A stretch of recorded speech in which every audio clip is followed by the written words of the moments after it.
उपसर्ग के बारे में पढ़ा कि उपसर्ग मूल शब्दों के आगे जुड़ते हैं और जो प्रत्यय है वो मूल शब्दों के पीछे जुड़ते हैं। जैसे परिभाषा से हम क्लियर करेंगे, जो शब्दांश, शब्दांश मीन्स शब्द का अंश, जो शब्दांश किसी शब्द के पीछे जुड़कर उसके अर्थ में परिवर्तन करते हैं उन्हें प्रत्यय कहते हैं। ये जो शब्दांश होते हैं मूल शब्द के पीछे जुड़ते हैं और जब पीछे जुड़ते हैं तो शब्द में नया ही परिवर्तन आता है, शब्द एक नई विशेषता लेकर आता है। जैसे हमारे पास मूल शब्द है सुंदर, सुंदर में हमने ता प्रत्यय जोड़ा तो क्या हो गया, सुंदरता। बूढ़ा प्लस आपा, अब बूढ़ा हमारे पास मूल शब्द है, आपा हमने प्रत्यय जोड़ा तो क्या बन गया, बुढ़ापा। अब जब हमने बूढ़ा लिखा था तो बड़े की मात्रा थी, ध्यान रखना, प्रत्यय जुड़ने के बाद जब बुढ़ापा बना है तो मात्रा छोटे की हो जाती है। मीठा प्लस आस, मीठा शब्द है हमारा और मात्रा बड़ी ई की है, लेकिन जब आस प्रत्यय जुड़ने से मिठास बन जाता है तो ई की मात्रा छोटी हो जाती है। लेख प्लस अप, लेखक, अब लेख शब्द था, अप प्रत्यय था तो नया शब्द क्या बनकर आया, लेखक। अब है हमारे पास ये प्रत्यय के कुछ उदाहरण, जैसे हमारे पास इया प्रत्यय है, इया प्रत्यय से आपने शब्द बनाने हैं घटिया, डिबिया। ता प्रत्यय है, ता मानवता, सुंदरता। ई प्रत्यय है, अब आपने देखना ये प्रत्यय बड़ी ई है तो इसलिए जब भी ये शब्द में जुड़कर बनेगी तो बड़ी ई ही लगेगी। लोभ प्लस ई लोभी, विदेश प्लस ई विदेशी। ऐसे ही पन, बच प्लस पन बचपन, स्वपन। आई, चतुर प्लस आई चतुराई, बुरा प्लस आई बुराई।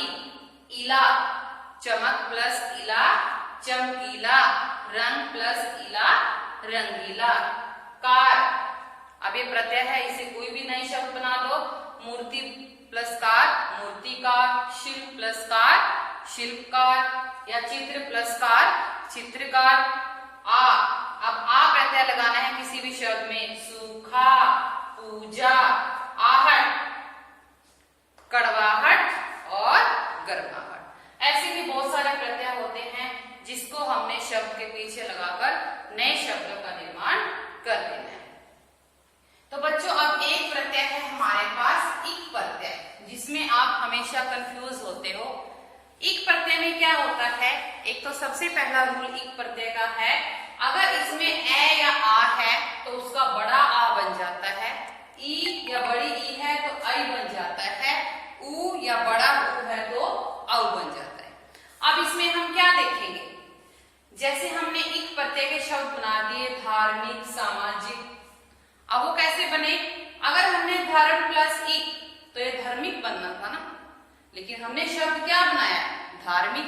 अब वो कैसे, अब धर्म ध के साथ अ लगा हुआ था, ये पहला शब्द आपने पहला वर्ण देखना है, अगर अ लगा हुआ है तो इसका हम बना देंगे बड़ा आ, तो ध में क्या जुड़ गया, यहाँ पर बड़ा आ जुड़ जाता है और ये क्या बन जाता है, धार्मिक।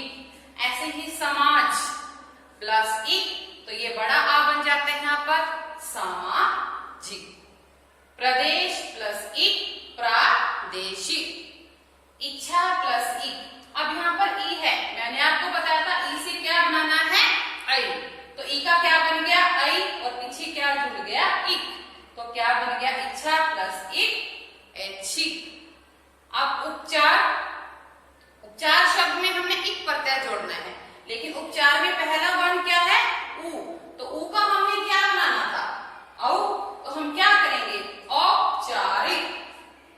भूगोल प्लस इक, अब यहाँ पर भी बड़ा हुआ है तो हमने ओ बना देना है, भूगोल प्लस इक भूगोल। तो ध्यान रखना जब भी आप इक प्रत्यय लगाओगे तो आपने इस रूल को फॉलो करना है, तो कभी भी आपका प्रत्यय गलत नहीं होगा। तो बच्चों ये तो थे आपके प्रत्यय से नए शब्दों का निर्माण करना। तो पेपर में एक दूसरे तरीके से आते हैं